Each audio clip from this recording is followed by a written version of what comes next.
Hey, Weatherford College, what's going on? New week, here we are. We are halfway through the course. There is not a standard midterm in this course, but we are at the middle of the term. I imagine that we're probably coming up on some grades from many of you. I'm always a little bit behind on the high school grading schedule, but your midterm grade is whatever your course average is at the time that grades are prepared, okay? Other things to announce. So, since we are at the midterm, it's time to start thinking about our exit strategy. What are we doing about the final project? If you go to your final group's webpage, remember every group has their own little section of Canvas, you'll see that I have started a new discussion just for your group. In that discussion, I want you all to start your Google website. The only thing that I'm asking for is the URL. Now, when you establish the Google website, you need to make sure that every person in your group has editor privileges because every person in your group has to create their own pages. So everyone is signing into the site. You can sign in at the same time and collaborate, just like you would with a Google Doc or any other of Google's suite of products, and you're building it.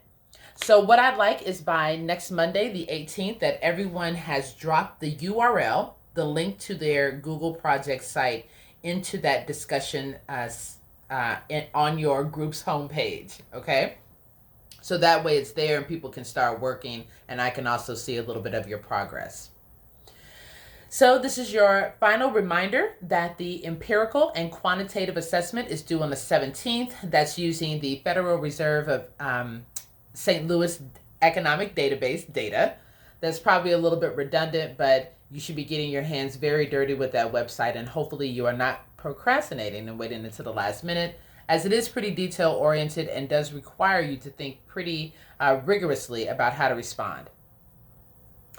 All right, so you'll see that I have added the extra credit points to exam 3. We're getting ready for exam 4, right? So that will be next week.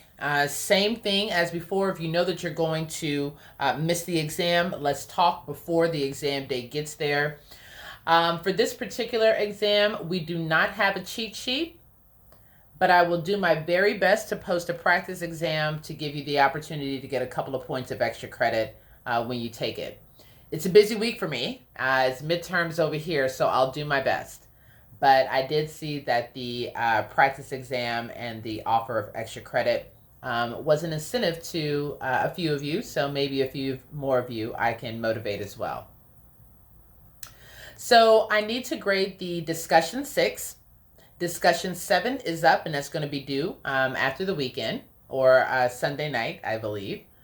But I also wanted to bring to your attention that the rubrics that I'm using to grade the discussion are viewable in the menu to the left of your screen in Canvas, and there should be an item there called rubrics. The discussion rubrics is called Discussions 2021. Had to look back there and see.